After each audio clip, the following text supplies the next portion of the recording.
Saya katakan sekali lagi, untuk saat-saat ini berkas lamaran untuk non-skill atau general worker itu wajib pindah domisili di Halmahera Tengah. Jadi saya rasa di sini kalian bisa paham, melamar pekerjaan secara online dan juga melamar pekerjaan secara langsung di Gate 2 sama saja. Jadi untuk persyaratan Anda mau training ke PT IWIP itu saya sudah buatkan contoh surat permohonan untuk training di PT IWIP. Untuk persyaratan bagian umum juga saya sudah buat contoh surat lamaran untuk PT IWIP. Jadi jangan lagi kalian tanya apa persyaratannya Pak. Kalau ada yang masih tanya, sini kepalanya, saya jitak dulu.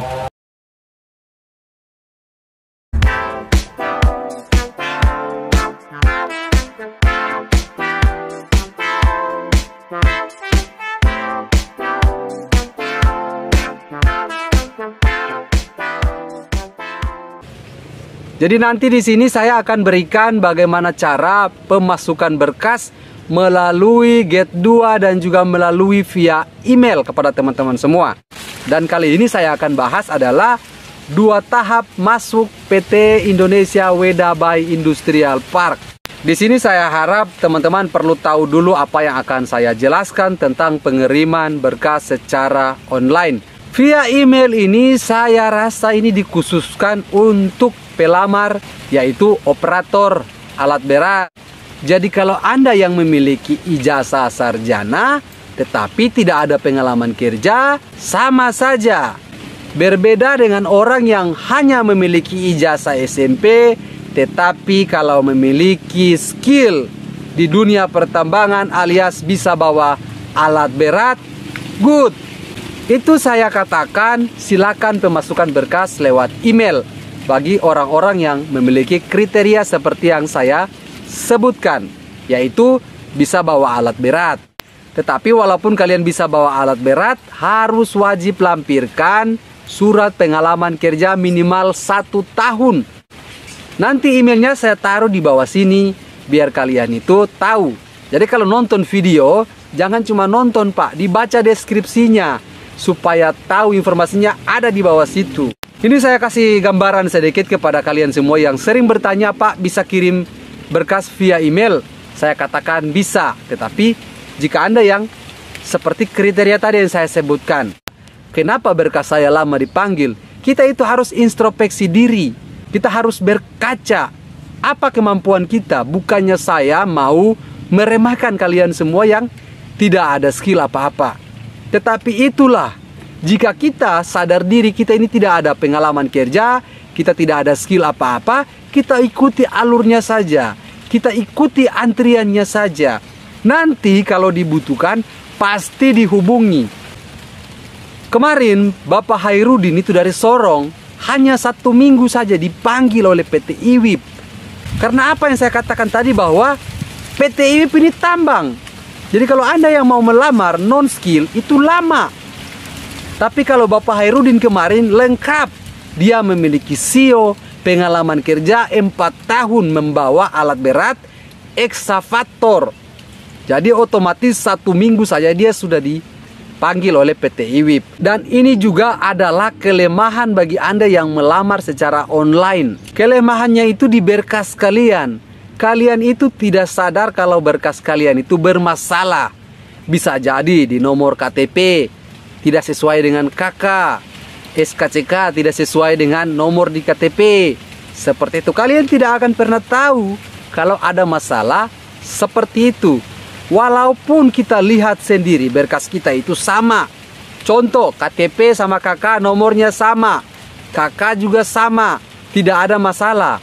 Tetapi kita tidak tahu di Kemendagri itu daftar kartu keluarga kita bisa jadi belum diaktifkan. Walaupun sudah terdaftar di Kemendagri, tetapi Kemendagri belum mengaktifkan status KK kita. Saya katakan sekali lagi, masalah terbesar yang kalian hadapi saat pemasukan berkas lewat email ya itu tadi. Tetapi mempermudah proses kalian melamar pekerjaan di PT IWIP dari kota asal kalian semua. Oke, setelah kita sudah bahas pemasukan berkas melalui via email tadi, sekarang kita bahas kelebihan dari melamar pekerjaan secara langsung dan kelemahan melamar secara langsung juga. Yang pertama, kelemahannya yang akan kita bahas yaitu uang. Teman-teman butuh biaya untuk datang ke site Tanjung Uli. Tetapi kelebihannya adalah teman-teman bisa tahu apakah berkas teman-teman kalian itu aman atau tidak. Jadi kalian bisa langsung di-input berkasnya karena sistem yang ada di PT IWIP itu sangat teliti. Bisa ketahuan semua di sana. Kartu keluarga kalian belum terdaftar di Kemendagri atau sudah terdaftar tapi belum aktif di Kemendagri, itu PT IWIP tahu. Terus juga nomor KTP kalian yang bermasalah, dia tahu di sana di sistemnya. Jadi setelah kalian itu pemasukan berkas secara langsung di Gate 2 akan ketahuan setelah di-input nomor KTP kalian. Langsung ketahuan masalahnya di sini. Dan itulah yang paling banyak dihadapi orang ini melamar pekerjaan via email ke PT IWIP. Mereka tidak pernah tahu apa masalahnya. Tetapi kalau pemasukan berkas secara langsung di PT IWIP, berarti mereka akan tahu masalahnya di sini dan di sini. Saya katakan sekali lagi, untuk saat-saat ini berkas lamaran untuk non-skill atau general worker itu wajib pindah domisili di Halmahera Tengah.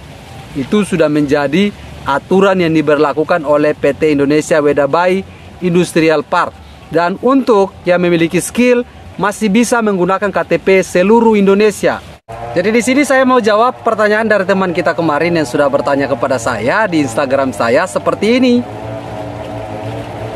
Oke, dia bertanya kepada saya bahwa Pak, kalau pemasukan berkas secara online dan secara langsung, mana yang paling cepat akan dipanggil oleh PT IWIP? Jawaban saya adalah tergantung kebutuhan perusahaan. Jadi pertanyaan ini saya jawab, pengiriman berkas secara online dan juga langsung di Gate 2 itu sama saja.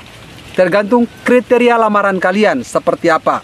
Kalau kebutuhan PT IWIP tadi yang saya katakan adalah operator alat berat, sedangkan Anda melamar pengalaman kerja Anda adalah orang yang pernah bekerja di hotel, sama saja.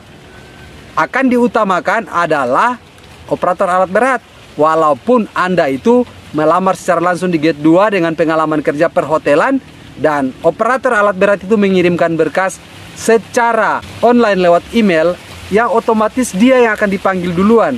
Karena PT IWIP membutuhkan adalah operator alat berat, bukan jurusan perhotelan Anda seperti itu.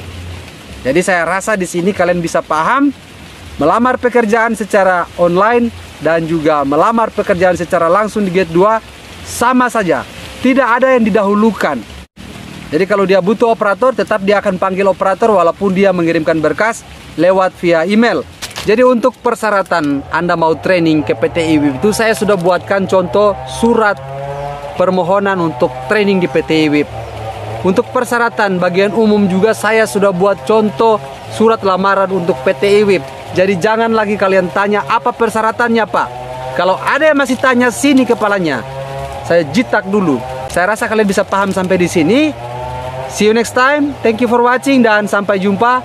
Sampai ketemu di video saya selanjutnya. Bye-bye.